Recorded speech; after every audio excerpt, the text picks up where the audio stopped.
Hello friends, आज मैं बताऊंगा टाइप्स ऑफ इम्यूनिटी के बारे में। जो पिछला लेक्चर था उसमें मैंने आपको बताया था कि इनेट इम्यूनिटी और एक्वायर्ड इम्यूनिटी क्या होता है। इनेट इम्यूनिटी जो है नॉन स्पेसिफिक होता है और बाय बर्थ मिलता है। उसमें क्या होता है, फर्स्ट लाइन और जो सेकेंड लाइन डिफेंस मैकेनिज्म है वो इनेट इम्यूनिटी में रोल प्ले करता है, डिफेंस प्रोवाइड करता है। और वो नॉन स्पेसिफिक होता है। जनरली मैं आपको बताया था कि जो फिजिकल बैरियर है, जैसे स्किन है, म्यूकोसा है, केमिकल्स है, ये सब क्या है, वो इनेट इम्यूनिटी के पार्ट होते हैं। डब्ल्यूबीसी है, नॉन स्पेसिफिक इम्यून सेल्स होते हैं, वो सारे इनेट इम्यूनिटी में होता है। एक्वायर्ड इम्यूनिटी क्या है, आज हम लोग देखेंगे types of immunity, basically acquired immunity के बारे में कि टाइप्स ऑफ एक्वायर्ड इम्यूनिटी क्या होता है। तो जो types of immunity acquired immunity होता है, ये टू टाइप होता है, एक्टिव इम्यूनिटी और पैसिव इम्यूनिटी। एक्टिव इम्यूनिटी में क्या होता है कि इसमें जो है कोई भी ह्यूमन बीइंग या हायर वर्टिब्रेट्स वो एंटीबॉडी खुद जनरेट कर लेता है। क्या करता है, एंटीबॉडी खुद जनरेट करता है। लेकिन जब पैसिव इम्यूनिटी क्या होता है कि जब आता है जब वो उस एंटीबॉडी को प्रोड्यूस नहीं कर पाता है किसी पैथोजन के अगेंस्ट में, उसको हम बोलते हैं पैसिव इम्यूनिटी। मतलब एक्टिव इम्यूनिटी में जो हायर वर्टिब्रेट्स और ह्यूमन बीइंग है वो खुद से एंटीबॉडी उसके सेल्स जनरेट कर लेते हैं, लेकिन पैसिव इम्यूनिटी में जनरेट नहीं करते हैं।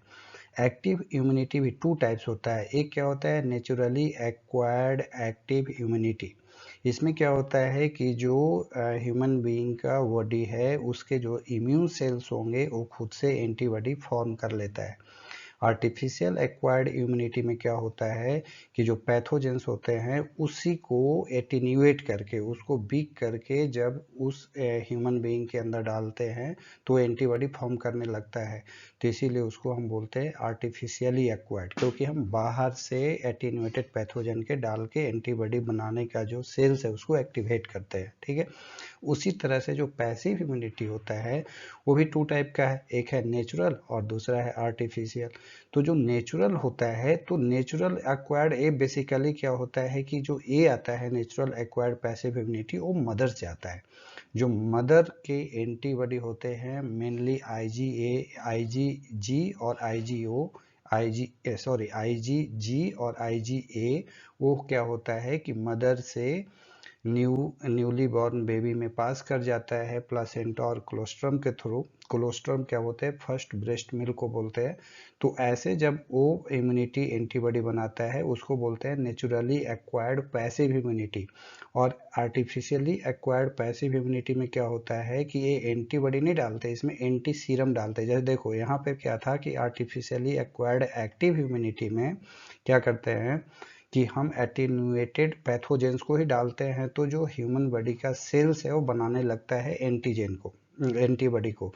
लेकिन आर्टिफिशियली एक्वायर्ड पैसिव इम्यूनिटी में क्या होता है कि हम एंटीबॉडी डालते हैं। दोनों में ही मेजर फर्क है। ये आर्टिफिशियली एक्वायर्ड एक्टिव इम्यूनिटी में क्या है कि एटीन्यूएटेड पैथोजेन को डालते हैं, इंजेक्ट करते हैं ह्यूमन बॉडी में, तब एंटीबॉडी बनाता है। आर्टिफिशियली और एक्वायर्ड पैसिव इम्यूनिटी में क्या होता है कि हम antibody as such blood serum के थ्रू डालते हैं।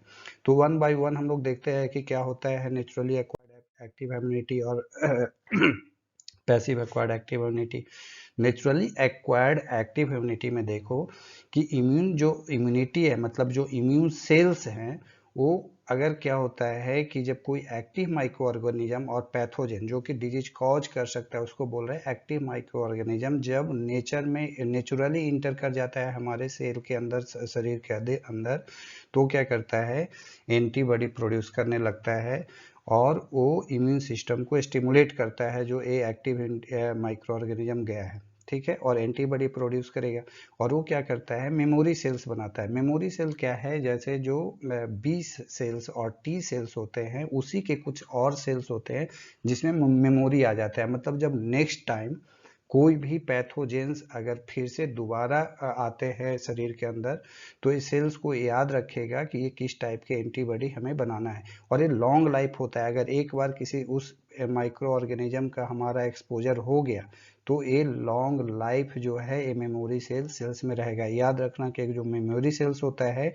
नेचुरली एक्वायर्ड एक्टिव इम्यूनिटी में लाइफ टाइम रहता है। जैसे एग्जांपल देखो, किसी आदमी को अगर चिकन पॉक्स हो गया है, मीजल्स इसे बोलते हैं, तो उसके अगेंस्ट जो एंटीबॉडी मेमोरी सेल्स बनेगा वो होल लाइफ रहेगा। मतलब उस आदमी को दोबारा होने का चांसेस बहुत कम रहेगा, क्योंकि उसके अंदर ऑलरेडी एंटीबॉडी उसके हैं। अगर माइक्रो ऑर्गेनिज्म जाता भी है तो आदमी बीमार नहीं पड़ेगा। तो इसे बोलते हैं नेचुरली एक्वायर्ड एक्टिव इम्यूनिटी।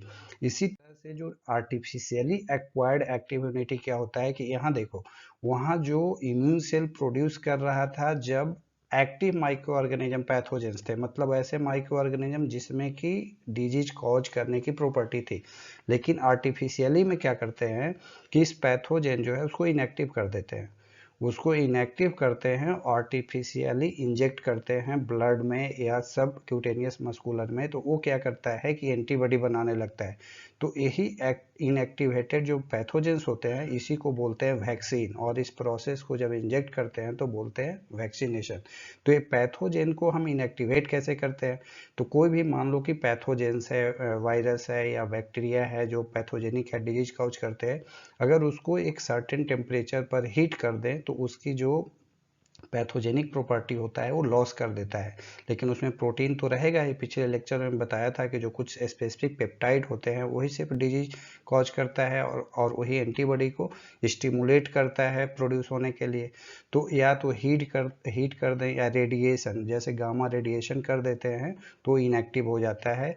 और वो क्या होता है कि जैसे ये आर्टिफिशियली प्रिपेयर्ड होता है, माइक्रो ऑर्गेनिज्म को लिए इनएक्टिवेट कर दिए, तो इनएक्टिवेट करने के बाद जो बचेगा उसको हम क्या बोलते हैं? वैक्सीन। और इसी वैक्सीन को फिर जब इंजेक्ट करते हैं तो वो क्या करता है कि वो प्रोड्यूस करने लगता है एंटीबॉडी। तो अब देखो, जो वैक्सीन बेसिकली क्या है कि डेड और alive attenuated artificial weekend micro organism pathogens होता है। बैक्टीरिया हो सकता है, वायरस हो सकता है, मतलब होल वो रहेगा। ठीक है।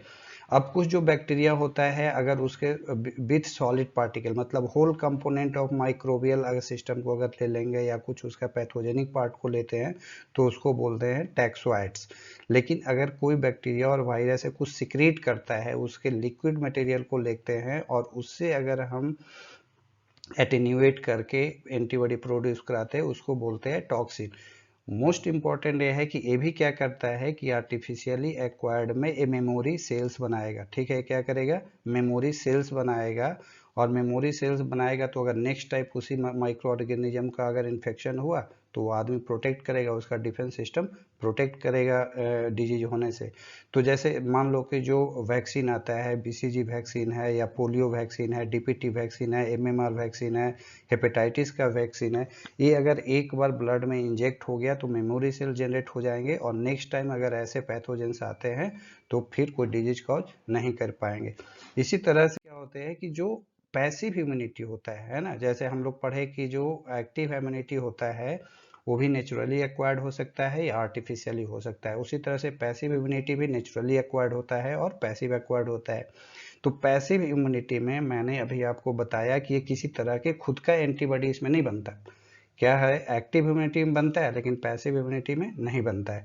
इसमें देखो एंटीबॉडी आते कहाँ से? तो ये बेसिकली जो मदर्स होता है, मदर से एंटीबॉडी पास होते हैं उसके चाइल्ड में, है ना। जो उसका बच्चा होगा, किसी अगर कोई बच्चा जन्म लिया है तो जो एंटीबॉडी आएंगे वो उसके बच्चे में कहाँ से आएगा? मदर से आता है। तो ये नेचुरली एक्वायर्ड है ना, हम बनाया नहीं है लैब में, सिंथेसिस आर्टिफिशियल नहीं किया गया है, इसीलिए बोलते हैं नेचुरली एक्वायर्ड। लेकिन जो बच्चा है वो खुद का भी नहीं बनाया है एंटीबॉडी, इसीलिए क्या है? एक्वायर्ड है। इसीलिए वो एंटीबॉडी मैटरनल एंटीबॉडी से आता है, इसीलिए उसको बोलते हैं नेचुरली एक्वायर्ड।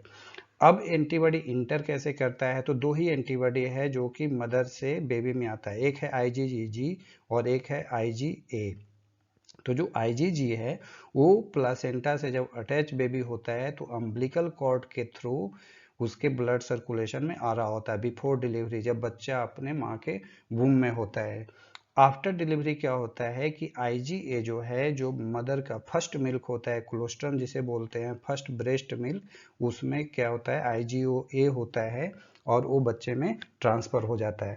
और ये भी मेमोरी सेल बनाता है, लेकिन ये शॉर्ट लाइफ बनाता है। देखो ये क्या बनाएगा, शॉर्ट लाइफ बनाता है। मेमोरी सेल एक्टिव इम्यूनिटी में जो बन रहा था, आइदर नेचुरल हो या एक्वायर्ड हो, वो लॉन्ग लाइफ था। यहाँ जो पैसिव इम्यूनिटी में बनता है ये शॉर्ट लाइफ बनता है। आईजीए का एक और बहुत इंपॉर्टेंट फंक्शन क्या है, वो क्या करता है कि आईजीए ये म्यूकोसा गट से भी क्रॉस कर जाता है। ब्रेस्ट मिल्क में तो आएगा ही आएगा, लेकिन ये म्यूकोसा में भी क्रॉस कर जाता है और फिर ब्लड सर्कुलेशन में आके जो एंटीजेंस और पैथोजेंस है उसको न्यूट्रलाइज करता है। जो naturally artificially acquired passive immunity होता है, अब क्या वो नेचुरली था, ए आर्टिफिशियली होता है।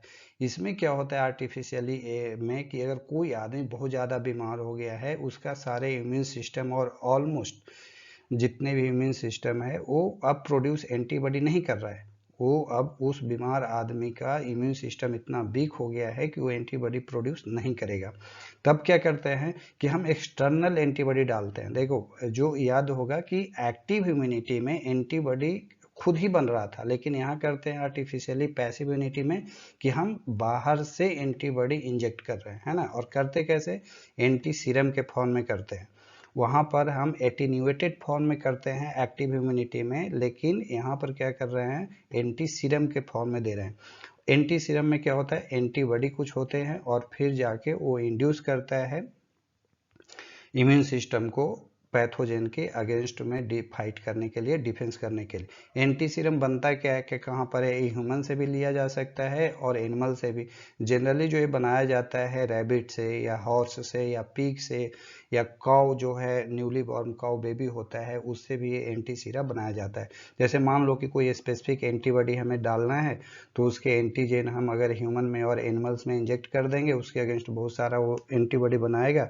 फिर उसका एंटी सीरम जो सीरम होता है उसको लेके हम इंजेक्ट करते हैं जो पेशेंट है उसमें, तो क्या होता है, एंटीबॉडी जनरेट होते हैं। इसको हम बोलते हैं आर्टिफिशियली एक्वायर्ड पैसिव इम्यूनिटी। इसका जैसे बेस्ट एग्जांपल है, जैसे किसी को जैसे डॉग बाइट होता है, एंटी रैबिज सीरम है। टेटनस किसी को हो गया है, डिप्थेरिया हो गया है, या गैंग्रीन है, या स्नेक बाइट है, इस कंडीशन में जो ट्रीटमेंट देते हैं ये क्या करता है, ये artificially acquired passive immunity cause करता है। तो ये था एक्वायर्ड इम्यूनिटी के टाइप्स। आर्टिफिशियल क्या है, नेचुरल क्या है, पैसिव क्या है, एक्टिव क्या है। ये बेसिकली सिर्फ एंटीबॉडी फॉर्मेशन का और मेमोरी सेल का डिफरेंसेस होते हैं। आपको नेक्स्ट लेक्चर में मैं बताऊंगा कि जो सेल्स ऑफ इम्यून सिस्टम है, जैसे सेल्स ऑफ इम्यून सिस्टम में हम लोग पढ़े थे कि जो थर्ड लाइन डिफेंस मैकेनिज्म करता है वो बी लिम्फोसाइट्स और टी लिम्फोसाइट्स मेडिएटेड होता है। और जो टी लिम्फोसाइट्स होते हैं इसके सब क्लासेस होते हैं, जैसे हेल्पर टी सेल्स होता है, किलर टी सेल्स होता है, मेमोरी टी सेल्स होते हैं और सप्रेसर टी सेल्स होते हैं। इसके स्पेसिफिक रोल्स होते हैं।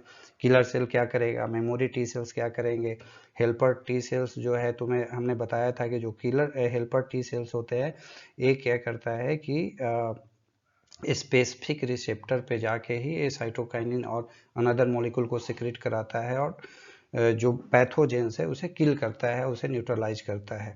प्लीज़ वीडियो को सब्सक्राइब करिए और लाइक करिए।